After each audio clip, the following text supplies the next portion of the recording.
asalaamaaleykum di leen nuyu yéen ñëpp ñi fi teew tey ku ci nekk sa tur ak sa sant. Je vous remercie d'abord pour votre présence, votre courage et engagement. ñu ngi leen di sant di leen gërëm bu baax parce que bu ñu woote woon kenn ñëwul tamit du neex. D'abord je me présente, je m'appelle Ndoumbé Mbaye, j'habite à Camibas.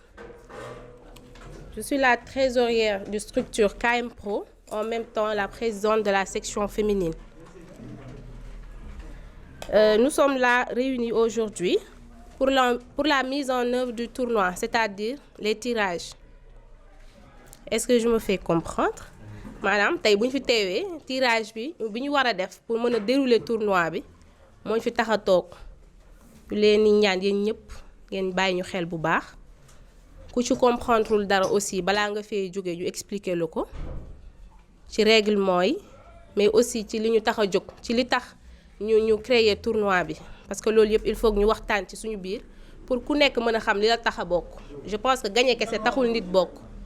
jël ndam kese taxul nit bokk mais pour ñun ñëpp ñu ànd benn ñu bàyyi waale xel bu baax ci sécurité bi ngeen sensibiliser waale seeni nit ci sécurité bi et tout. D'abord pour point yi dinañ jàll ci information yi en premier lieu wax leen fi ñu jot a jaar fi nga xamante ni jot nañ fa jaar tey jii ba mën a am doole walla fitu taxawal tournoi boole ci nag ASC yëpp bàyyiwuñu kenn ci ASC yi ñëpp nañu ñëw bokk ñu ànd ñun ñëpp doon benn def li jéem a yóbbu fubalu Kër Massar fu mu yeggul woon parce que tey jii nañ dégg ku ne ci fubal nañ dégg ñu ne waa Pikine waa Guédiawaye pourquoi pas Kër Massar ñu dégg ko foofu yëpp pourquoi pas ñu sensibiliser les meilleurs joueurs pourquoi pas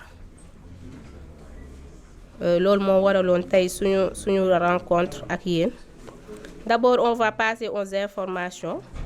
puis aux règlements généraux. Ñu doog a jàll ci tirage yi ak divers yi mën a aussi wax match bu nekk terrain bu ñu koy jouer et autres. Ok damay lire tur ASC yi nga xamante ne ñoom ñoo représenté fii ku fi déggul sa tur nga signal la. D'accord bindal ma ko Aliou Dieng. ASC yoon yi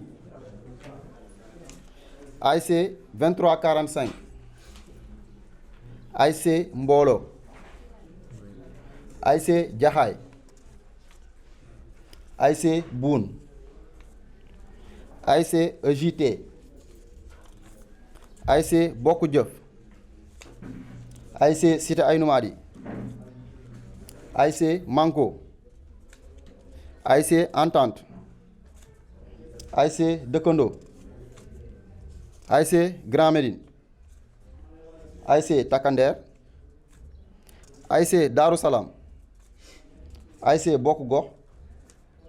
ASC Municipal, ASC Arafat, ASC Konachop et enfin ASC Fass. Alaaj Paar ok ànd juboo donc ay ànd juboo moo des je pense que ñëpp dégg nañ seen tur représentant yi fi nekk yëpp. Ok donc ASC ànd juboo moo des muy 20 ASC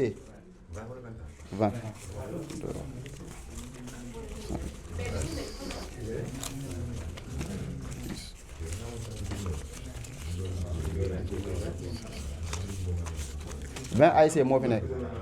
donc mën nañ jàpp ne 20 ASC ñoo bokk ci tournoi bi 20 ASC ñoo bokk ci tournoi bi je pense que leer na. Donc dinañ jàll ci tirage bi après bu ñu jàllee ci tirage ba pare dinañ xool commission bi nañ organiser xool programme bi nu ñu koy étaler programme journée yëpp nu ñu koy étaler. Jaxaay vs ASC Fass. Match 2 ASC EJT vs ASC Cité Aynou Mady. Match 3 ASC Mbolo LMD vs ASC Takandère. Match 4 ASC And Jubo vs ASC Bokk Jëf. Match 5 ASC Entente Camibas vs ASC Entente 2345. Match 6 ASC Grand Médine vs ASC Darou Salam Boune. Match 7 ASC Boune vs ASC Konachop. Match 8 ASC Dëkkandoo vs ASC Bokk Gox. Match 9 ASC Arafat vs ASC Manko. Match 10 ASC Municipal vs ASC Yoon bi leer na ci ñëpp ku ci ne xam nga man ASC ngay daje. waaw que le meilleur gagne. 6 terrains yooyu lañu listé. ak Jumbo ak terrain Tonnerre. terrain Jaxaay ak Jaxaay. ak terrain Jaxaay donc muy 7. duñ dàq benn terrain. 7 terrains lañu listé donc ñu xamee ko noonu 7 terrains yooyu lañu listé ci biir convocation bi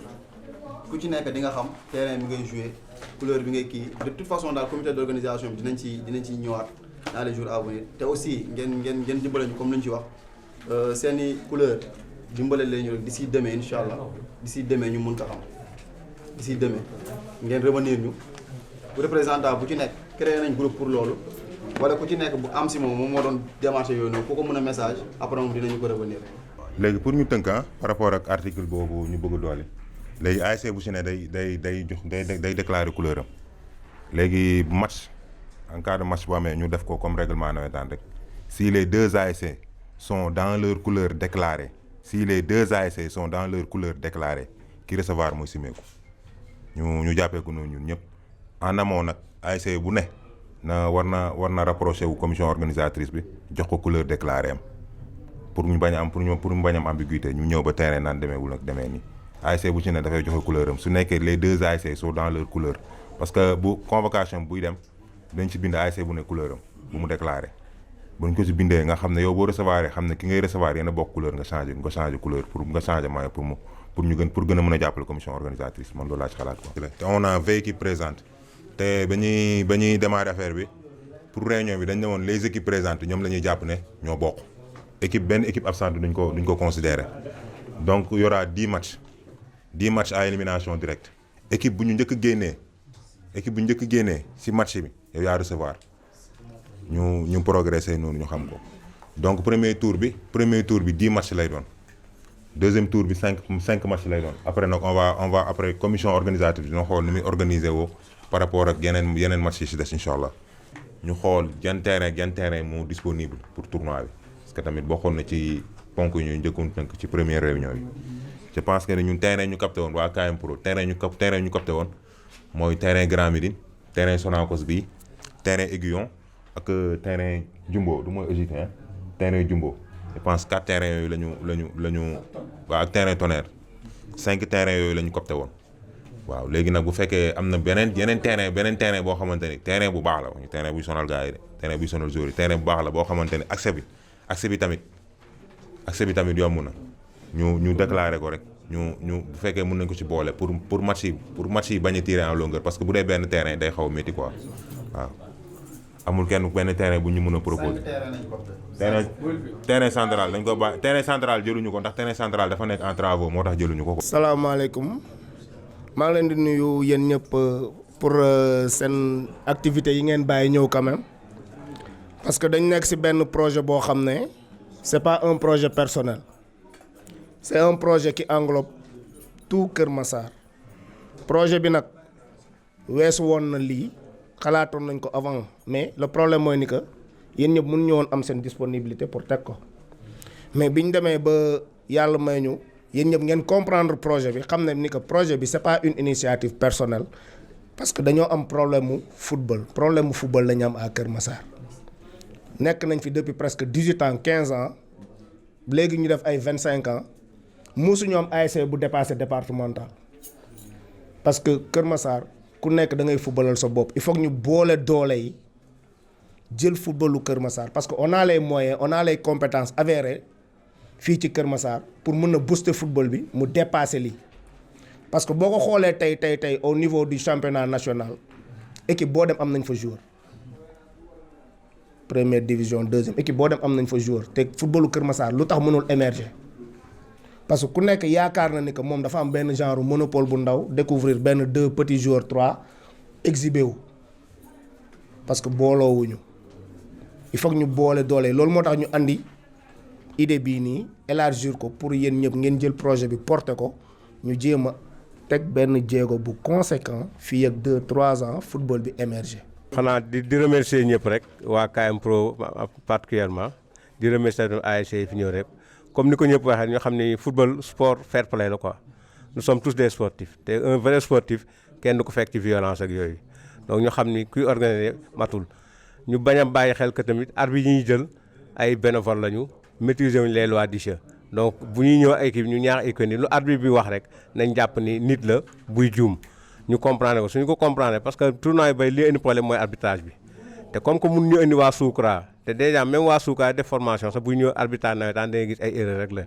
donc à plus forte raison koo xam ne peut-être am na amour nekk ci koñ bi bëgg football bi ñuy organiser tournoi mu ne mën na ko arbitrer